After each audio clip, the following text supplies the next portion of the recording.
My name's Steve Booth. I've lived here in Powell County since about the middle of 7th grade. I'm 46 years old right now. When I was 17 in 1993, still in high school, a friend of mine, Nathaniel, he lived there at the bottom of Furnace Mountain Road in one of the trailers.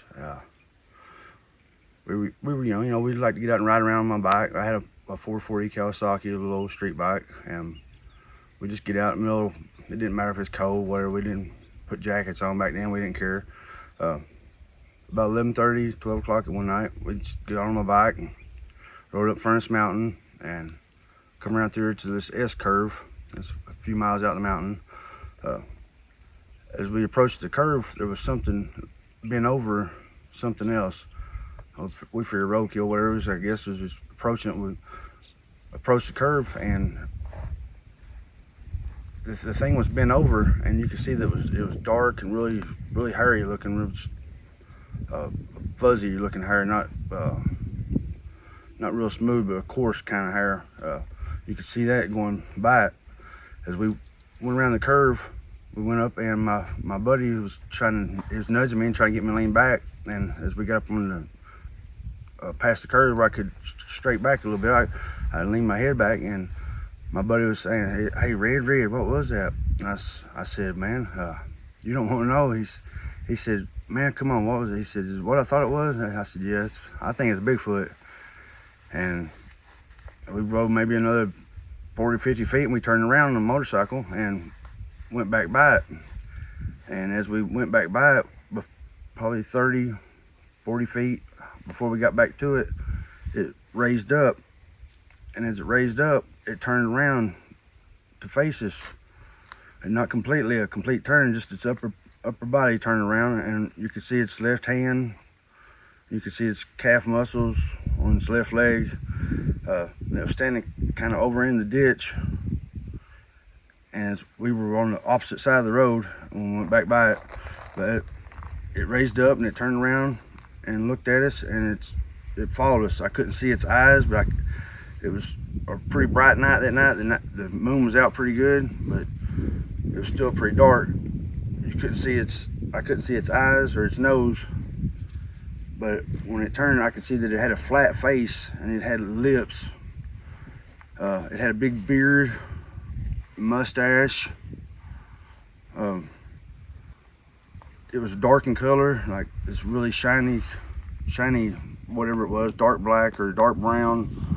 But as it turned around, you could see that it had its mustache and beard and its chest hair and abdomen hair looked like there's a contrasting color, like a white or a brown. I mean, a white or a tan or a cream color. You could see as we went back by it, our eyes were glued to it, and you could see that its hair, some of it was matted together and looked like maybe mud in some of it, or burrs maybe. As we went back by it, as we approached it, and it leaned up, like I said, we were on the opposite side of the road, but we were on a motorcycle, and on the motorcycle we're about as tall as we are standing, and this thing was twice as tall as we were, or nearly twice that tall, and it was about a foot or so down in the ditch line where it was standing, and we were up on the road. But it was comparably about twice as tall as we were, and I don't know, 4.5, 5 foot wide. Its thighs was as big around as my body is, literally.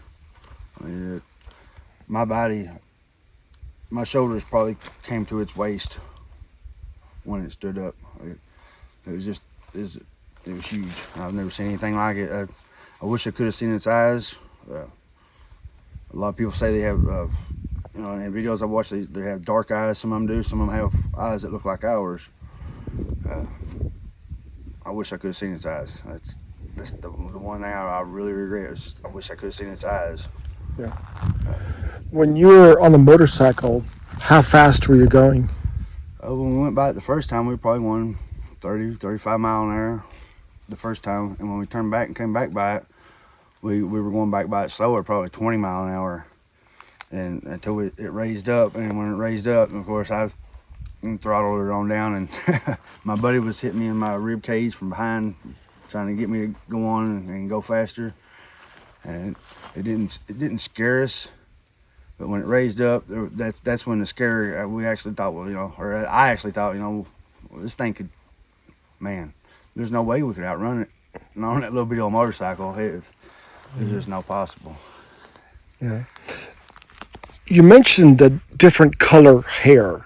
Can you describe the hair again when you came back by it? You kind of mentioned earlier about the different color hair. Yeah, it was, I don't know if it was a tan color or if it was white or gray, but it was contrast to the dark color. It was exact contrast, like a skunk color, black and white. It was contrasted like that. You could see this side of its face. You could see, I could see this, at least this much of it. As it turned, I could see that it had lips, but it had maybe its mustache was about so thick, it was huge, like a Santa Claus beard, but I don't think it had anything in the middle. It don't seem like it did, but it may have. I don't think so. It seemed like it was bare right in the middle, under its nose, or where its nose was. All of its abdomen hair, not completely, but in the middle, around its chest, and its stomach was that same color, the light color, and up under its armpit, it looked like it was like a patch around that was the same color as the rest of the lighter color hair. How long was the hair? Probably 2 or 3 inches long, 3 or 4 inches. You could see that you could see the hair was dangling from it. I mean, like around its hands, it was dangling off of its hand, or you could tell it had really long, coarse hair. That's 2 or 3, 4 inches. Yeah. It wasn't like a coat on a horse or a short-haired dog or anything. It wasn't smooth. It was long and shaggy looking. And you mentioned you went by the next morning. What did you see the next morning? Yeah, the next morning we got up, and I got on my motorcycle, and it was about 8:30 or 9 o'clock that morning, and I rode back up here just to see what it was been over, because we couldn't tell when we went by it those 2 times. But when we come back when I came back the next morning, there was a brown and white horse laying there. Really nice looking horse, looked like somebody had taken care of it, but it looked like it had been hit by a vehicle or something, and it knocked a big piece out of its rear end, like its left rump. There was a huge chunk took out of it, like, I don't know, a basketball round size, but not quite that deep, but it was a big old slab took out of it, and it looked like it had been ripped out of it, not cut out of it. I'm not saying that the Bigfoot or whatever did it, but I'm not saying he didn't either. Yeah.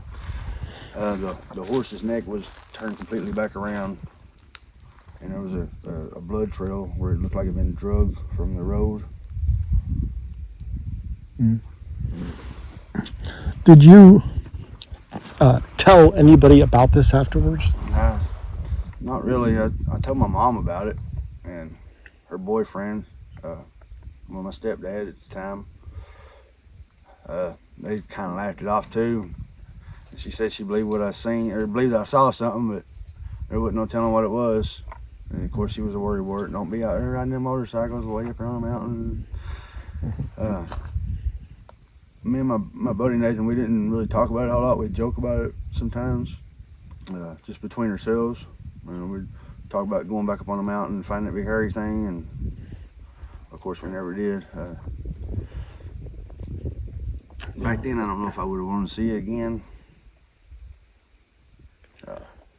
Probably would have frightened me for real if I'd seen it a second time up close. Nowadays, now I'm older and a little bit more open-minded, I'd like to have a face-to-face, close-up encounter if I knew that I was safe. Yeah. I know that people say some of them are, some of them aren't. I believe that, just like humans. I believe they're as much human as they are anything. I agree with you. When you came by it the second time on the motorcycle, did you go faster or slower as you went by it? We were going back by it slower, approaching it again. But as we got probably, I don't know, 25, 30 feet from it, yeah, we sped up quite a bit. Yeah. Yeah, my buddy was nudging me. He was slapping me in the ribs and telling me to go on. And of course, I went on. I wasn't about to slow him back down and go back by it again. that was enough for me at the time. Yeah.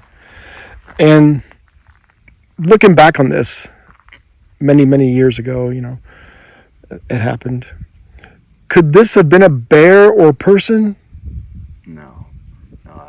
If it was a person in a suit and it was a really huge person, I've never seen nobody that big. And it was an awful good suit if it was. And I've seen bear. I've seen black bear and brown bear. There's no bear. It was no kind of canine. It didn't have a snout or anything. I could see that it had lips.